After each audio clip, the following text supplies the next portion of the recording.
The black ink pen felt heavy in my sweaty palm. The hospital room smelled like disinfectant and secrets. The doctor tapped his fingers impatiently on the desk. "Just sign here, Miss Hart. We need to start the surgery immediately." My hand moved toward the dotted line. That's when she appeared beside me like a guardian angel in scrubs. The nurse's name tag read, Fiona Clark. Her weathered hands were shaking as she pretended to check my father's chart. Then she leaned close to my ear, so close I could smell her lavender perfume mixed with fear.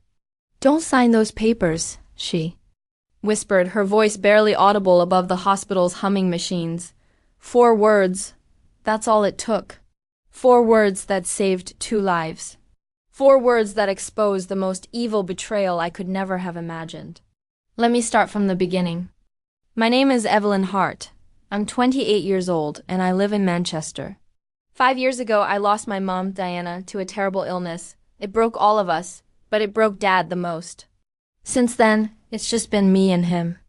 My brother Leonard got married to Celeste a year ago, but they don't have kids yet. They live across town and visit sometimes. I never married. Never even came close. I was too busy working and taking care of Dad. Some people said I was wasting my life, but Dad was all I had left. He raised me when Mum got sick. He held my hand through her funeral. He was my whole world. That October morning started like any other. The leaves were turning orange and yellow outside our little house. Dad was making tea in the kitchen, humming an old song Mum used to love. He looked tired, but he was smiling. "Morning, love," he said, handing me a cup. "Sleep well." "Not really," I said. "I was thinking about your appointment today."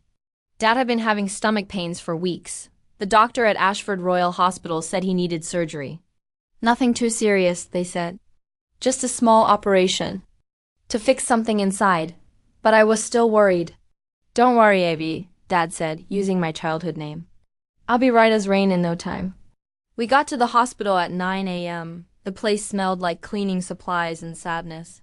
Dad squeezed my hand as we walked through the long white hallways. His hand felt cold and thin.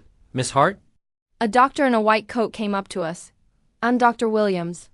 We need to go over some papers before the surgery."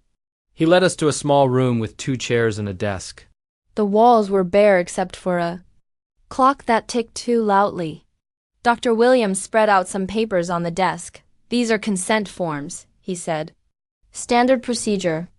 Your father needs someone to sign for him since he's not feeling well." I looked at Dad. He was sitting quietly, staring at his hands. He did look pale and weak. More weak than I'd seen him in years. "What exactly are you going to do?" I asked. "Simple stomach surgery," the doctor said quickly. "Remove some bad tissue. He'll be fine in a few days." Something in his voice made me pause. He wouldn't look me in the eyes. "Can I read these first?" I asked. "Of course, but we're running late. The surgery team is waiting." I picked up the first paper. The words were so small and complicated, legal words I didn't understand. But at the bottom, there was a line for my signature. "Why can't Dad sign these himself?" I asked.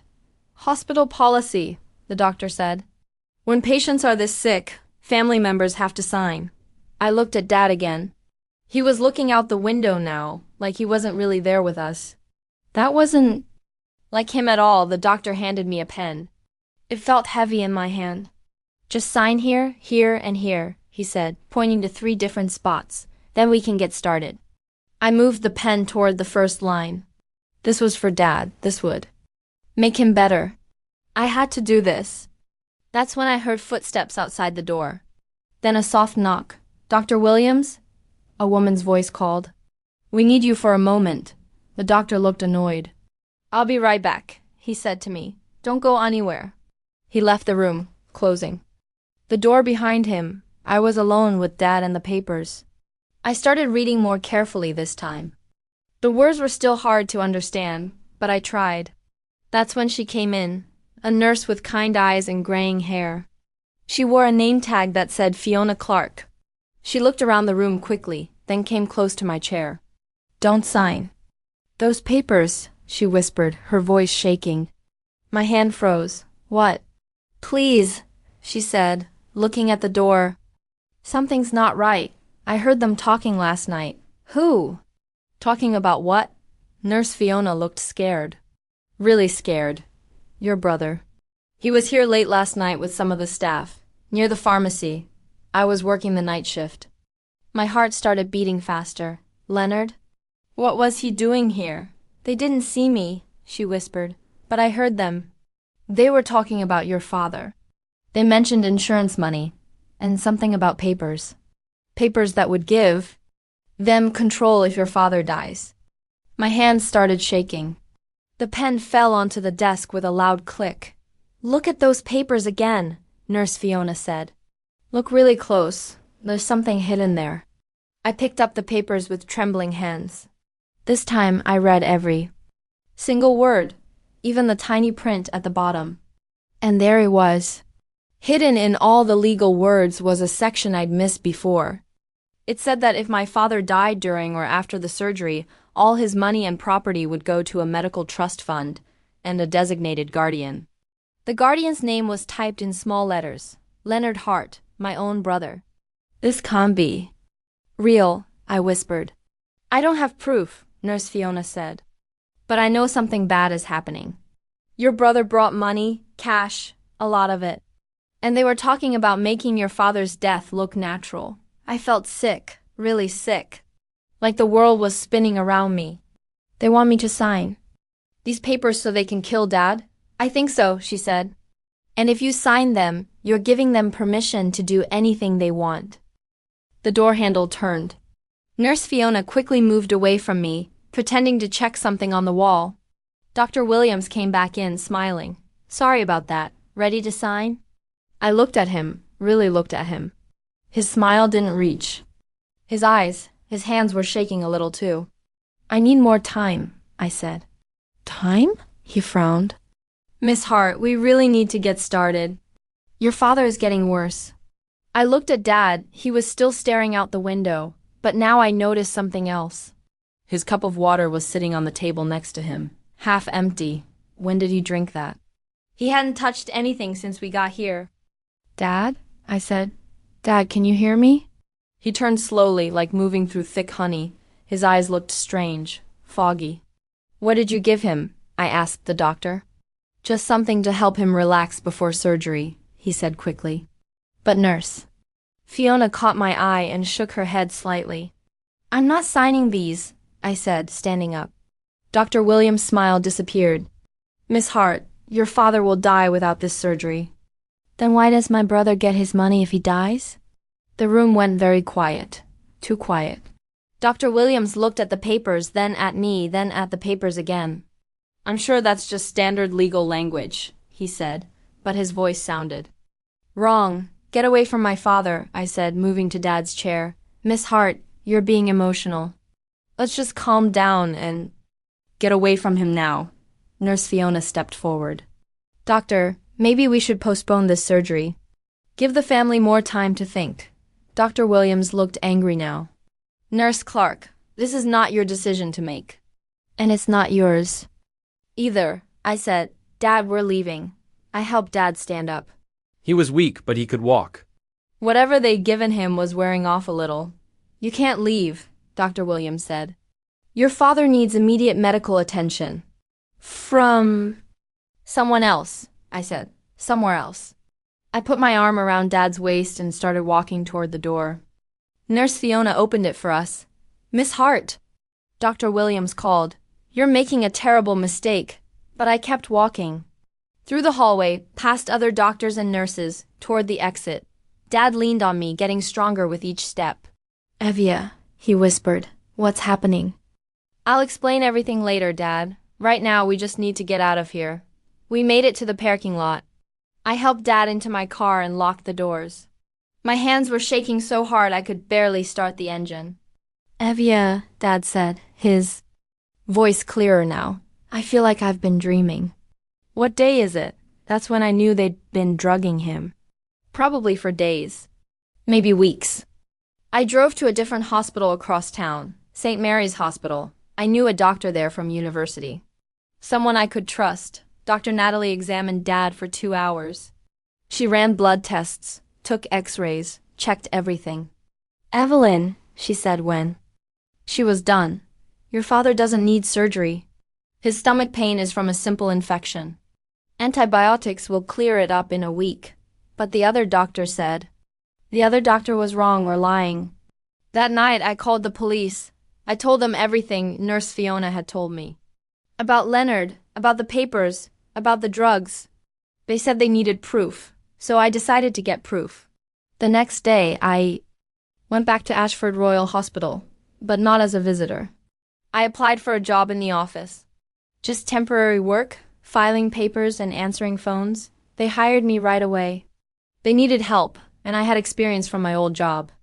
For 2 weeks, I worked there during the day and took care of Dad at night. He was getting better on the antibiotics. His color came back. He started humming again, but I was getting sicker. Sick with anger, sick with betrayal. Because I found the proof. Late one night, when I was working alone, I found Leonard's file. Not Dad's medical file, Leonard's file. In the business office. He'd been planning this for months. There were bank statements showing payments to Dr. Williams and 2 other staff members. There were insurance forms with Dad's name on them. There were even receipts for the drugs they'd been giving him. My brother had paid them to slowly poison our father and then kill him during a fake surgery, all for money. Dad's life insurance was worth £200,000. His house was worth another $150,000. Leonard thought that was worth murdering for. I took pictures of everything with my phone, every document, every receipt, every bank statement. But I wanted more. I wanted to catch them in the act. I hid a tiny recording device in Dr. Williams' office. The kind you can buy online for £20. 3 days later, Leonard came to the hospital again. I saw him walk into the doctor's office and close the door. I waited in the hallway, pretending to organize files. 30 minutes later, Leonard came out, smiling. He walked right past me without recognizing me. I looked different with my hair pulled back and wearing scrubs. After he left, I retrieved the recording device. That night I sat in my kitchen and listened to my brother plan our father's murder. "The girl is suspicious now," Leonard's voice said on the recording. "She won't bring him back."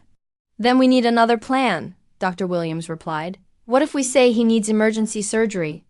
Call an ambulance to their house? Too risky. She might call another doctor. Then what?"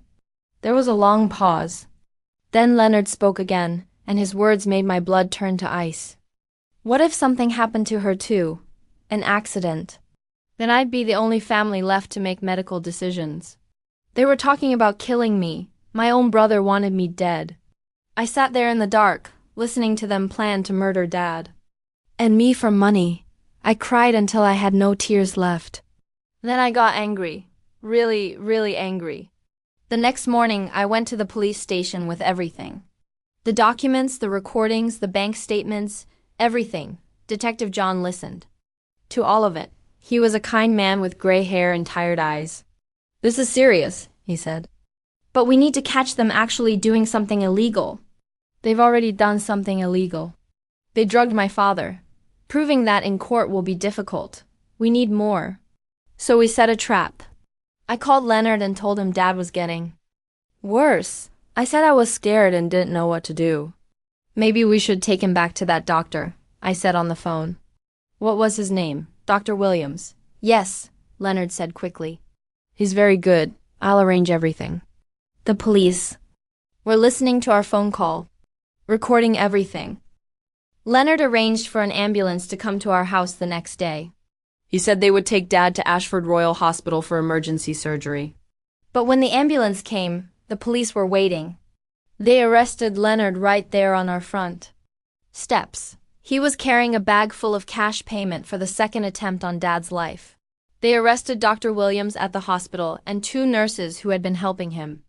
All because a kind nurse named Fiona Clark whispered those words to me. The trial lasted 3 months. I had to testify about everything. Leonard sat across the courtroom from me, wearing an orange jumpsuit, looking like a stranger. His wife.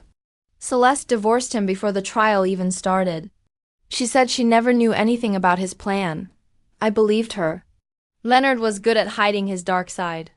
The judge sentenced Leonard to 15 years in prison for attempted murder and conspiracy. Dr. Williams got 20 years. The nurses got 5 years each. But the real victory wasn't sending them to prison. The real victory was saving Dad's life and learning who my real family was. Nurse Fiona became like a second mother to me. She retired from the hospital but still visits us every week. She brings homemade cookies and stays for tea. "You saved us both," I tell her sometimes. "No," she always says. "You saved yourselves. I just gave you a little push. Dad is healthy now. Completely healthy. He's back to humming in the mornings. And making terrible jokes. He doesn't know how close he came to dying. I never told him the whole truth. He knows Leonard went to prison for trying to steal money, but he doesn't know about the murder plot. Some secrets are too heavy for a father's heart. We moved to a new house after the trial. Smaller, but warmer somehow. Dad has a garden now, where he grows tomatoes and roses. I went back to school and became a nurse. I work at St. Mary's Hospital now, the place that saved Dad's life. Sometimes I think about all the patients who might need someone to whisper warnings in their ears. I never married, never had children. But I'm not lonely. Because I learned something important that day in the hospital room. Family isn't always about blood. Sometimes it's about who shows up when everything is falling apart. Sometimes it's about who whispers warnings when you need them most. Nurse. Fiona showed up. Detective John showed up. Leonard didn't. And that taught me the most important lesson of all. The people who truly love you will never ask you to sign your life away. Dad asks about Leonard sometimes. "Do you think he'll ever come home?" he says. "I don't know, Dad," I always answer, "but we're home. Right here, right now. That's what matters. And it is what matters. It's a small life, a quiet life, but it's ours." Sometimes I still think about that moment in the hospital room. The pen in my hand, moving toward the paper. 4 words that stopped everything. Don't sign those papers. What if I hadn't heard them? What if Nurse Fiona had stayed quiet? What if I had signed? Dad would be dead. I might be dead too. And Leonard would be living in Dad's house, spending Dad's money, probably planning his next victim. But that's not what happened. What happened was a miracle disguised as a whisper. And now every day when I go to work at the hospital, I listen carefully. I watch for families who look scared or confused. I pay attention to whispered conversations and strange paperwork. Because somewhere there might be another daughter with a pen in her hand, about to make the biggest mistake of her life. And if I hear something wrong, if I see something dangerous, if someone needs a warning, I'll be their Nurse Fiona. I'll whisper the words that could save everything. Because that's what real family does. That's what real love looks like. And that's how you turn a moment of betrayal into a lifetime of protection. And nobody can ever sign it away again. I still work at St. Mary's Hospital every day, walking through those same white hallways where Dad and I walked 3 years ago. But now I wear scrubs instead of visitor clothes. Now I carry a stethoscope instead of fear. Every morning I check on the patients in the medical wing. Mrs. Patterson in room 304 always asks for extra pudding. Mr. Williams in 308 tells the same joke about the talking dog every single day. Little Emma in pediatrics draws me pictures of unicorns. They don't know my story. They don't know that their nurse almost lost everything because she trusted the wrong people. But I know their stories. I listen when they're scared. I watch when family members visit. I pay attention to the small things that might not be small at all. Last month, a woman came in with her elderly mother. The mother needed surgery for a broken hip. Simple surgery, the doctor said, but something felt wrong. The daughter was too eager to sign papers. She asked too many questions about insurance.